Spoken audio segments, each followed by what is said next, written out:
Hi, hello and welcome everyone. We are recording now. Thank you all for being with us here today. A copy of the recording is going to be housed with the Kindertransport Association in America, so thank you so much to Melissa Hacker for this. I'm Amy. I think everybody's been sending me emails. I'm based here in the UK. I've just finished my PhD on how the Kindertransport is remembered and represented in English speaking host nations such as Britain, America, Canada, New Zealand and Australia. I'm going to be interviewing Hanna today.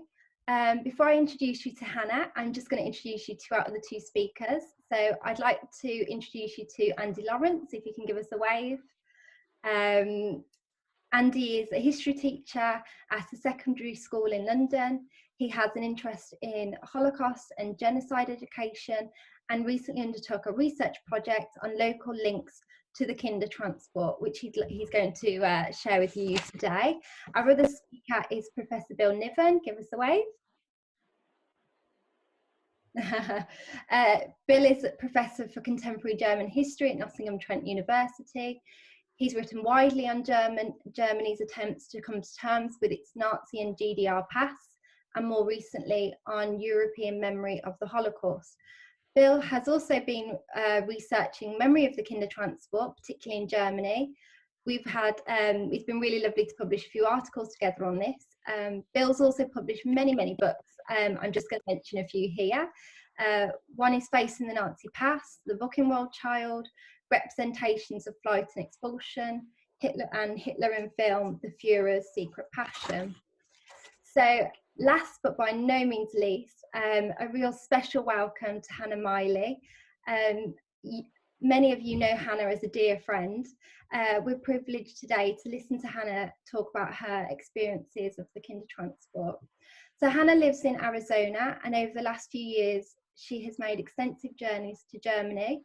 She was born in Bonn, Germany on the 18th of February 1932. On the 24th of July 1939, Hanna's parents placed her on a train bound for Britain. Hanna's parents were extremely brave to send their beloved daughter to a foreign country. Hanna wrote to me recently about her parents' leap of faith, and this is something we'll shortly discuss today. So Hanna, thank you so much for being with us. I'm just going to unmute you. Did that work? Okay, can you hear me? Yep. Thank you, Amy. Thank you. And thank you for the vision for this. I really, really thankful. Oh, thank you. Before I ask you the first question, I'm just going to hold up a copy of your books as well. So I don't know if everybody can see. This is the English version of Hanna's book, and this is the German copy. We'll tweet the links in, oh, there we go, Bill's holding up as well. We will tweet the links Hanna sent me to the books on the chat shortly. So yeah, thank you, Hanna. Thank you so much for being here. I suppose we'll start with your book, really. Why did you decide to write your book? Well, I was a very reluctant author, and there was a multitude of reasons for that. I was very hesitant to dig deeply into my past. I was afraid, actually, to face the grief and the pain of it. Would I be able to have the courage to bear my inner life and put it out there for the whole world to see, you know? And then I was also a bit concerned about false memories. You know, I think memories are very tricky things, and I really wanted to tell the truth. Another reason I held back for a lot of years was that I had very high standard for what a book should be, and I realized that I didn't have it to do, you know, it was beyond my capacity. And I think what pushed me over the precipice was a German friend. And I think it's quite significant that she was German, a very dear friend. Some of people on this call will know her, Gerda Schaller. And the question she asked me took place in Gmünd in the Eifel, Germany, the place where I lived my first 7 years. So it's very significant, the location of the question and the person who asked me. And she didn't have a big discussion. She just said, why don't you write a story? And I began to write. That was, I felt, you say, why did I write it? It was like a compulsion to do it at that point, having waited all those years, you know. Absolutely. And you've just recently been able to do your audiobook. I wondered if you could tell us about that. Well, it's also very significant to me that Susan Tackenberg, who is the narrator of the audiobook, is here on this call. You know, I think it's quite wonderful.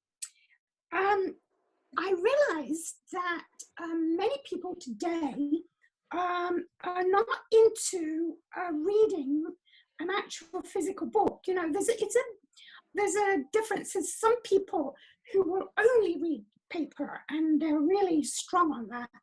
But a significant amount of people are traveling and everything, younger, they listen to audiobooks. So I had this deep desire that we should have an audio version of the book.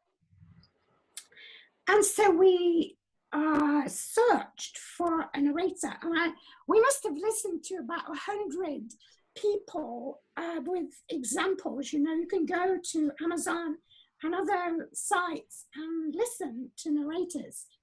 And the person that stood out was Susan. And you know, to me, it's very interesting that because of her own background, she has links. I hope it's okay for me to say, Susan, your father was a Jewish refugee in his teens from Vienna. And to me, that made not only her skill in narration, she really got into the story, and she was enormously empathetic in her reading. It was pleasing to listen to, but what I was looking for was somebody that could express the heart of what it was about.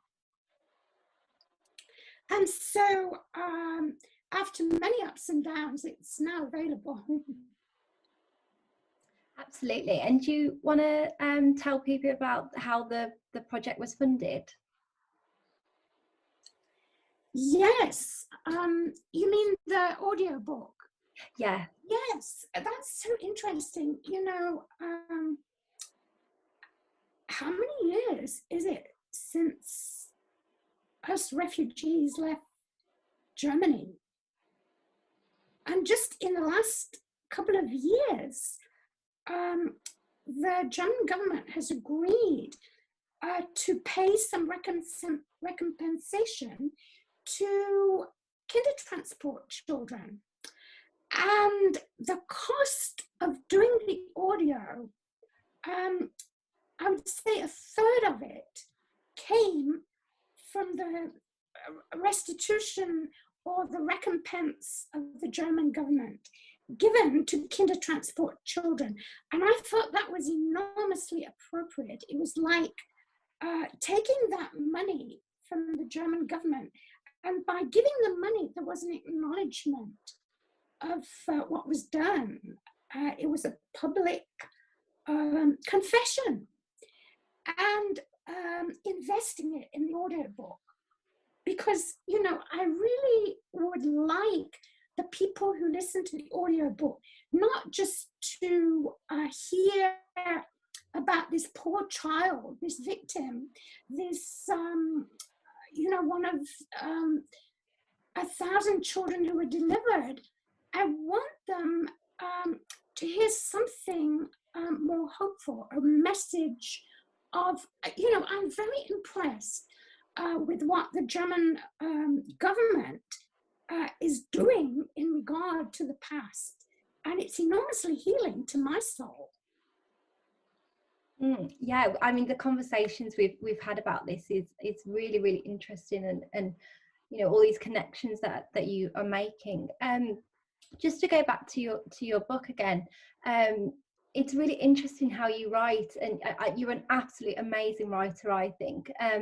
You don't really tell your story in a chronological order. It moves, it jumps, it zigzags. Like one memory leads into another. I just wondered if you could share with us why you decided to write in that way.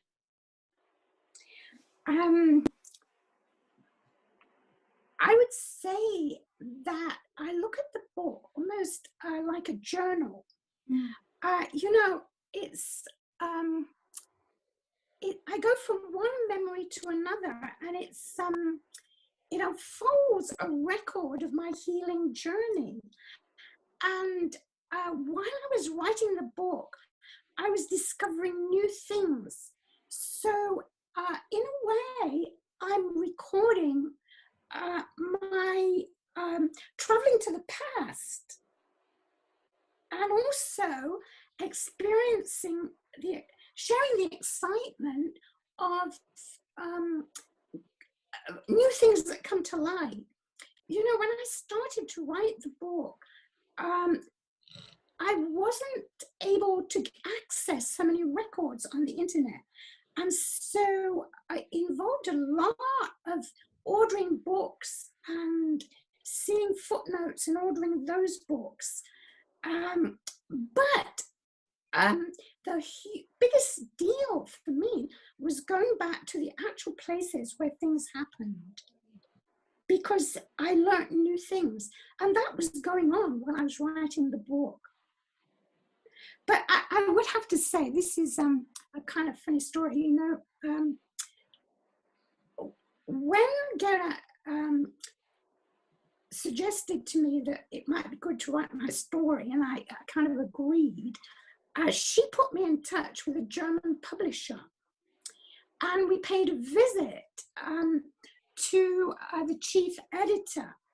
And I remember one of the first things he said was, "Now, don't just write a calendar, this happened then, and then the next thing and the next thing. That's boring."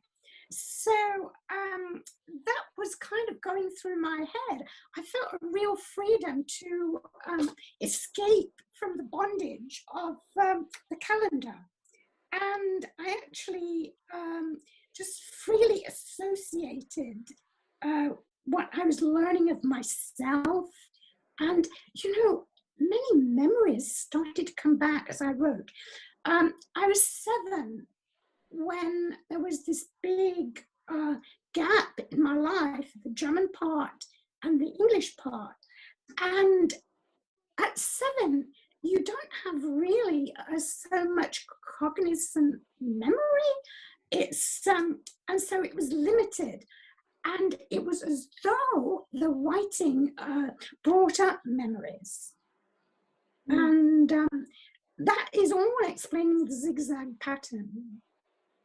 Absolutely. It's really interesting how you move through time in the book, and we've had conversations about a personal transnational memory of moving, of these journeys that you've taken, past and present. Talking about Germany, I wondered if you could share with us about your memories of growing up in Germany. Yes. I think maybe I should share a couple of memories about school days, because we do have I think some teachers present, and I think one of motivation is the whole thing of school children learning about the past and being able to identify as a child with those experiences. So I think one of the things that comes to mind my school days is arithmetic. And, you know, I'm very bad at arithmetic. And when I was thinking about this, I thought, I wonder if this has something to do with my reluctance to really focus on arithmetic or mathematics. We had very colourful books in our mathematics classes, and we would have a lot of pictures. You know, it was early school days, and so we would be counting apples and cabbages, and there would be these beautiful pictures of fruit and vegetables and stuff like that. And then suddenly one day, the pictures and the books changed. We got new pictures, and they were pictures of guns and helmets. And I can remember that. Why do I remember that? I think it's this portent of indoctrination and the militant indoctrination beginning so early, the first school days. I went to a fairly small school. I mean, Gimund was not a big town, and the school that us Jewish children, there were about 8 or 9 Jewish children of school age in Gimund at that time. We went to the Evangelische Schule, which is like the Lutheran school, the Protestant school. You know, there was a Catholic school and a Protestant school. And we were part of the Protestant school. And I have this very vivid memory of playtime, recreation, standing in, it was a kind of concrete, it was not very pleasing, but there would be games and it would be nice to be outside. And I can remember standing with the other Jewish children. We were different ages, and we were surrounded by the other children, the non-Jewish children. And we were in a circle, and they sang the most terrible songs. You know, there were songs that were very, very violent and vicious. And they sang these songs, and it was like being stoned. You know, words can be very violent. And of course, words lead to violence. But, you know, that was before Kristallnacht, you know, the real violence. So there are those cautious memories of school. So that was one aspect of life. And I'm just going to jump ahead just slightly and reading your book, the moment where you talk about saying goodbye to your parents really stands out. And really, when you're reading it, it's that moment of, you know, realization of your journey and what's ahead of you. And I just wondered if you could talk a little about that moment. Yeah, it was saying goodbye to my parents. I said goodbye to them in the city of Cologne, because we had been moved to Cologne from our smaller town, and my parents had made this decision to send me, but I was an only child, and I was very spoilt. I was kind of the apple of their eye. I was also very strong-willed, and I think that was the reason they couldn't tell me what was actually happening. The event itself, saying goodbye to my parents, was framed in the concept, you're going on a nice trip. You know, this is going to be great. And so I went with them, and it was evening, to the Hauptbahnhof, the main station in Cologne, and there were lots and lots of other children. I mean, there were several hundred that would be leaving, and their parents.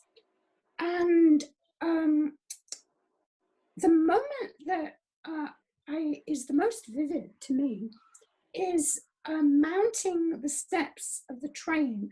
And, you know, at that time in Germany, the steps were very steep. And I was small for my age.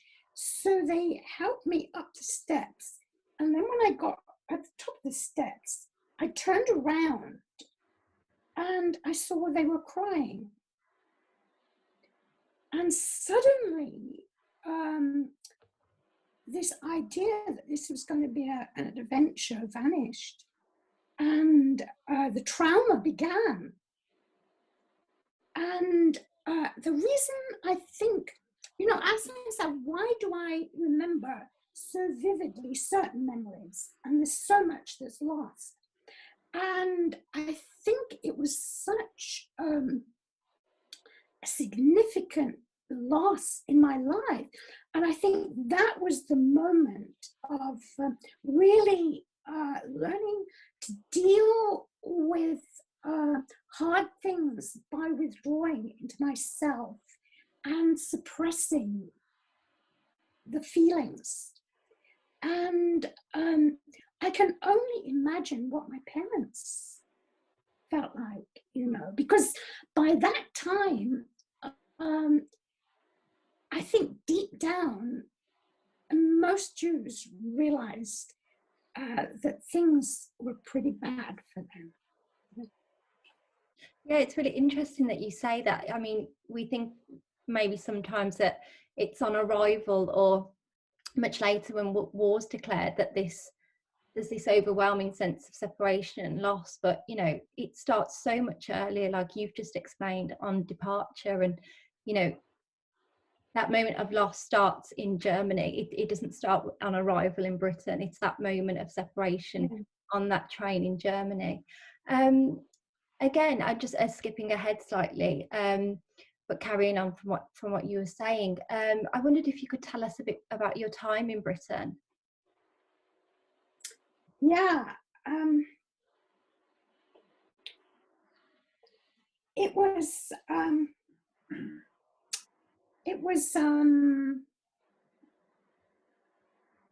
in many ways, you know, it was a time where my physical life was saved. It was a place of comparative safety. Although actually I ended up in Coventry, in a small place called Exhall, just outside the city. And I lived in Exhall, Coventry. I was there for the night of the Blitz. So it was a time of learning to survive, really. And, you know, it was also, wow, this is really dark stuff. It was, I had been in this loving Jewish family. You know, this is a generalization, but many times Jews are very emotional, and it all hangs out, and you touch a lot, and you hug, and you express your feelings. You know, your feelings erupt, and they, you know, the good ones and the bad ones, you know. But, you know, at that time in England, you had a stiff upper lip, and you sucked it up, you know.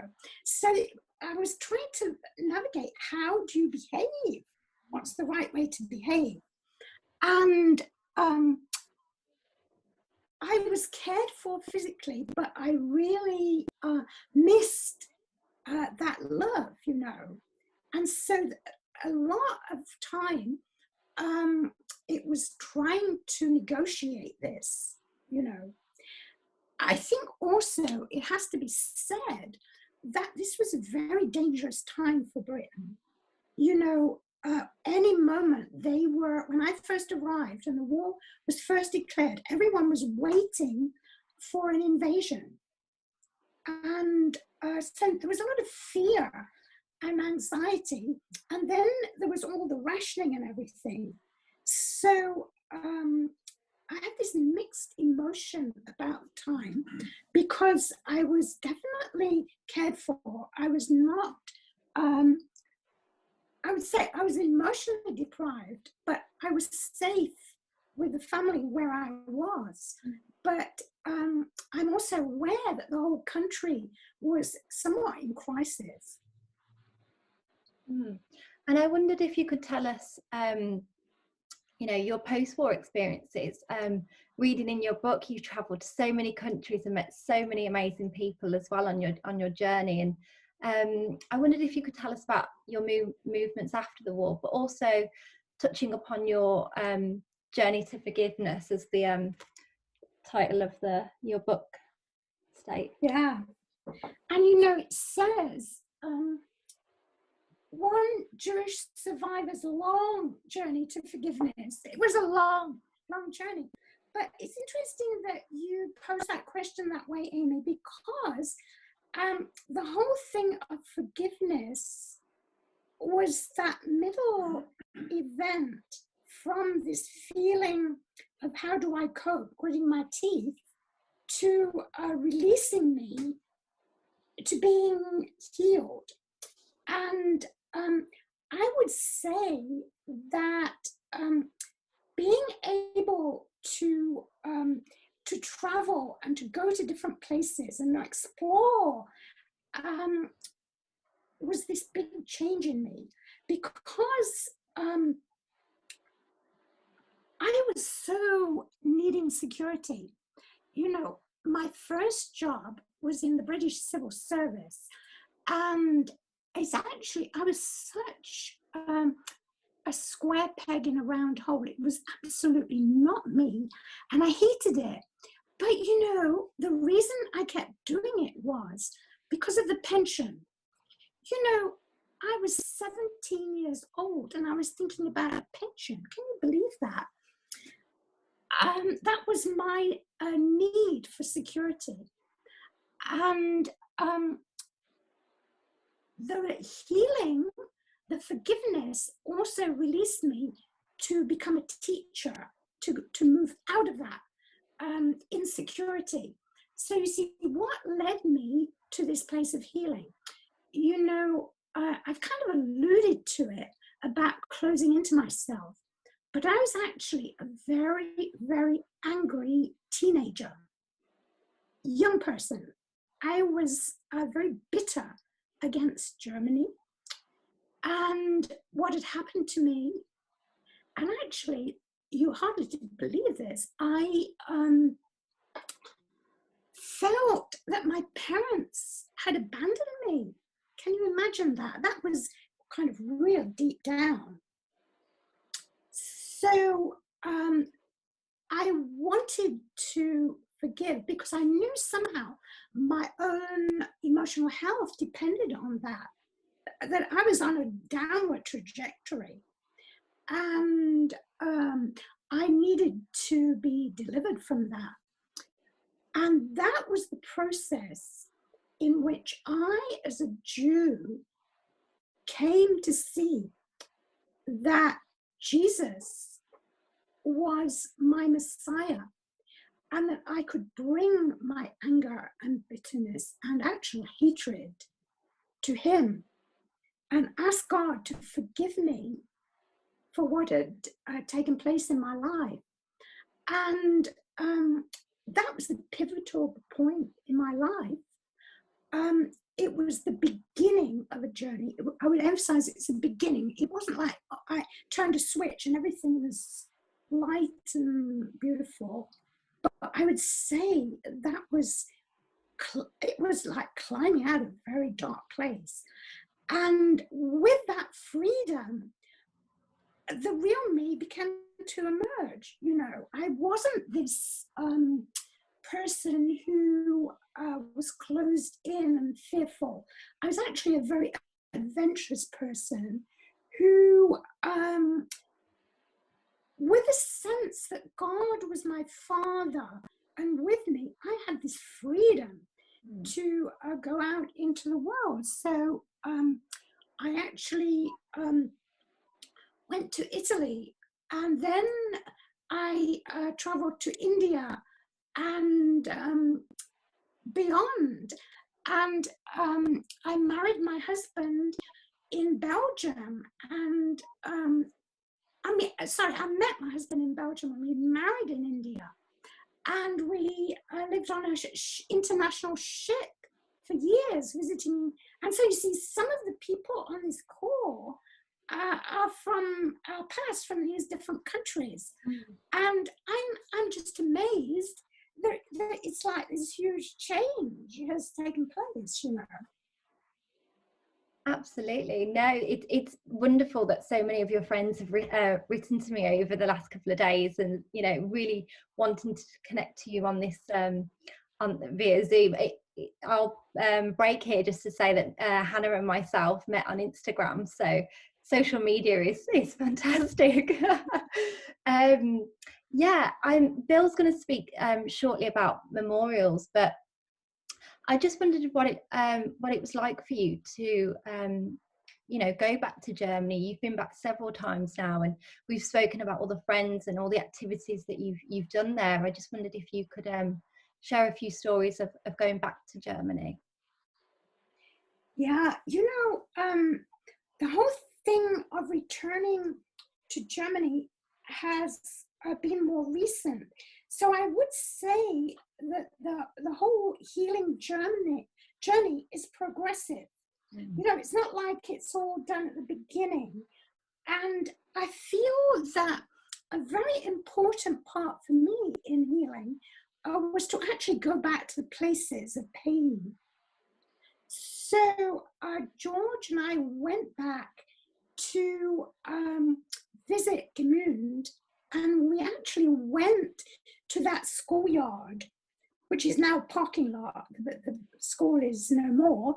But I stood in the parking lot and I asked God to lift that memory, and I asked God to be with the descendants of those children who'd stood in that circle. So that was very freeing. And we met people in the most beautiful way.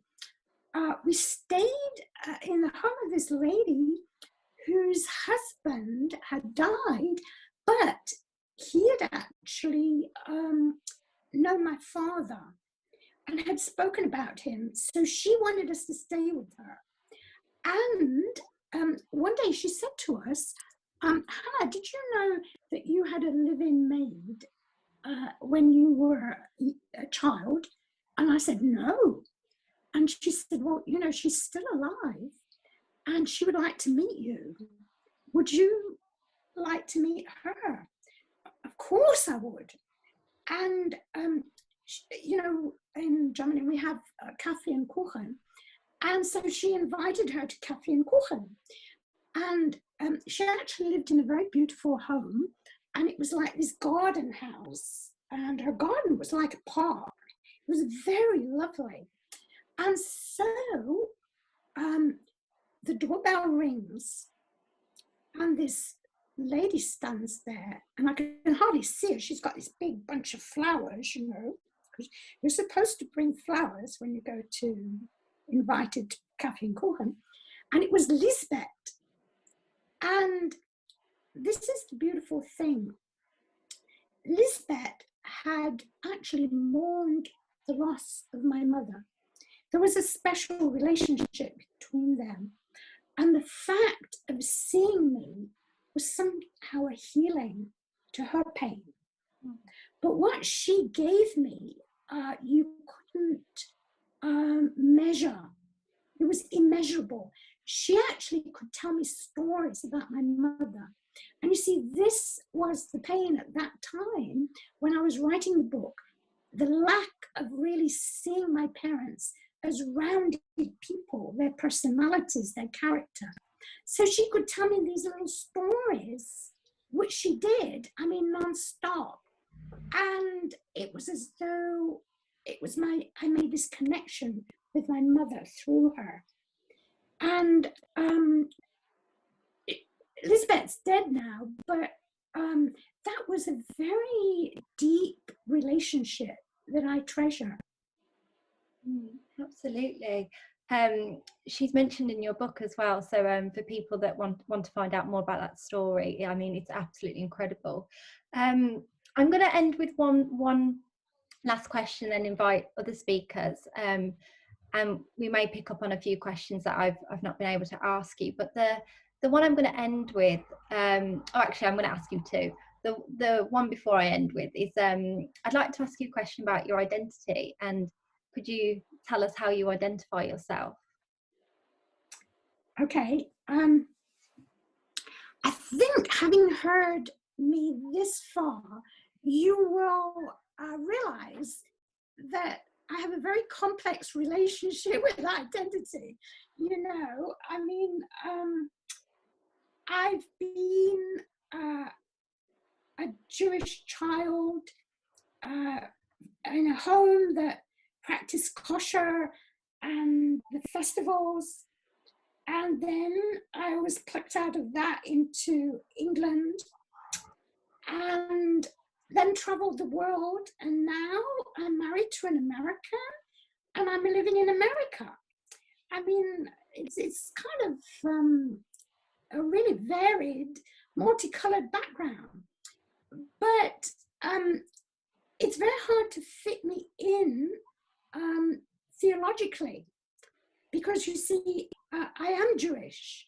I'm totally Jewish. I mean, how can I not be? But I'm totally a follower of Jesus. So I don't always fit nicely, you know. But at this age of 88, I feel kind of comfortable in not needing to have the perfect category, you know. So I would say that I'm a German, Jewish, English Christian. Amazing. It's so wonderful to hear about all your travels, and we've had several discussions about identity, so it's absolutely fascinating to you know, really unpick your story. I suppose my final question is, could you share with us what happened to your parents? Yes. You know, I didn't know what happened to my parents until well into my return visits to Germany. And I had received information from the Red Cross, which actually turned out to be inaccurate. But I visited a place in Cologne called the LD House. This building had been the headquarters of the Gestapo in the war, but now it is dedicated to the history of the Jews of Cologne. And it is like a museum. And on one or two of the floors, there are historians whose focus is bringing to light what actually happened in the National Socialist time in Cologne. They also have special exhibitions and permanent exhibitions. And in the bottom of in the basement of the building are still the cells where prisoners were interrogated. So it's a very significant place in the history of Cologne. We visited there, and one of the historians, named Barbara Becker-Jagli, a very gracious woman, gave me the definitive answer to what happened to my parents. My parents were deported from Cologne to the ghetto of Lodz. They lived in the Lodz ghetto for about 8 months. And then they were taken to a nearby village called Chumno, where it was totally an extermination place. It was not a kind of workplace for slave labor. It was totally focused on extermination. And it was one of the first places where gassing was practiced in trucks. And my parents were gassed in a truck with 60 or 70 other fellow Jews. And then they were gassed as the truck was driving from the village of Chumno to the forest. And then they were burnt in the forest. And she told me this, and then she was so sorrowful, and she showed me pictures of the Lodz ghetto, and I knew none of this. I'd never heard of Chumno, and it was a total shock. But it was as though in the moment that she spoke to me, and you know, you've no idea how compassionate she was. It wasn't like some historian official who was giving you the facts. She was, she felt with me. And, you know, I have to say that one of the things in my healing is to experience the compassion of Germans and to experience their own pain with their history. And, you know, one of my greatest, one of the things I value so much is if I can be with a German together and impart something of mercy to them. And so I just feel God's mercy to me in letting me hear that news in an environment of graciousness, you know, not hardness. Well, anyway, in that moment that she was sharing and showing me these pictures, a thought came to me: I must go to that place. I must go to that place. And in the book, I share about this amazing experience of going there with 9 friends. And you know, Verena is on the call right now from Austria. And Verena was one of the friends who accompanied me to Chumno and to the forest. And you know, Chumno, Verena had a very profound reason for going because of her own, the Nazism in her family. And you know, going to Chumno together was an experience of healing for her and also for me, you know. Absolutely. And thank you so much, Hannah, for sharing your experiences with us. Just before we end this part of the talk, Hannah sent me a photo yesterday, which I'm going to share with you all now. Of was it your first day in England, did you say? Yeah, the first day, yeah. And there you are.